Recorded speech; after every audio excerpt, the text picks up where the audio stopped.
More of our storm coverage continuing here today at 5. We're also in the counties south of Metro Louisville today, where flooding has shut down dozens of roads, but also has some towns sandbagging to protect against the upcoming flooding. People are leaving their homes, finding blocked roads, and pumping out their basements. That's what our Ian Hardwitt and photojournalist Jessica Farley found during their travels today.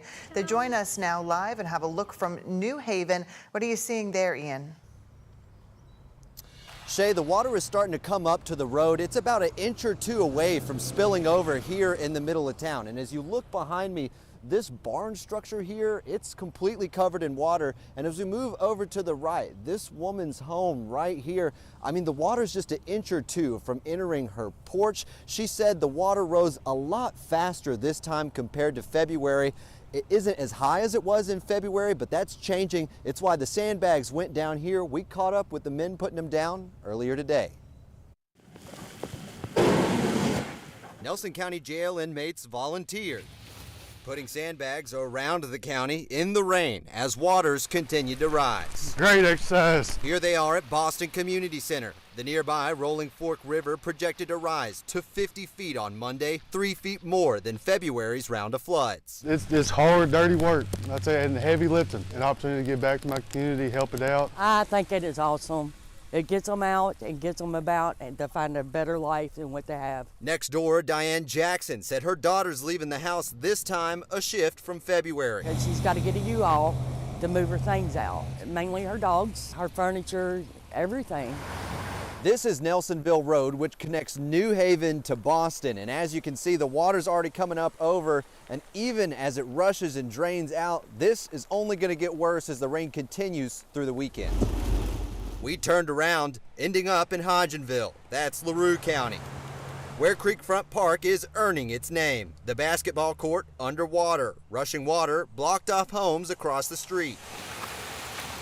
Where Hayden Edlin came through to pump out his grandmother's basement. The whole perimeter of her basement, the concrete is pouring like a waterfall. Oh, it's probably gonna get worse, I bet you.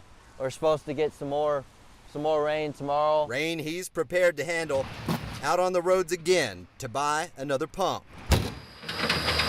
On Highway 31 to New Haven, the Kentucky Transportation Cabinet piled up the creek to slow down road flooding. Homes that were safe in February here now threatened by even higher flood waters. It's in God's hands. People here having to leave while others work to make it back. Tell my mom and dad, John and Michelle, that I love them, and hopefully I'll be home soon.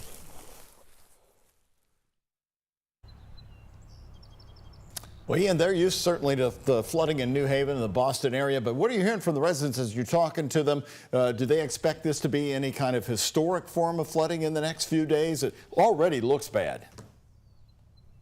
A lot of the people I talked to today used February as their point of reference, Doug. The official forecasts have it higher than it was back in February, and a lot of people are taking that very seriously. Just up the road here, where you can see it's only about an inch or two more of water from breaching the road on some farmhouses. They say they're already leaving. One guy said, you look to the oldest person in the neighborhood, see what they're doing. They saw her leaving. The rest of them decided to get out too, Doug. That's great advice to see what the seasoned citizens are doing. Thank you, Ian, covering our southern counties from Metro Louisville.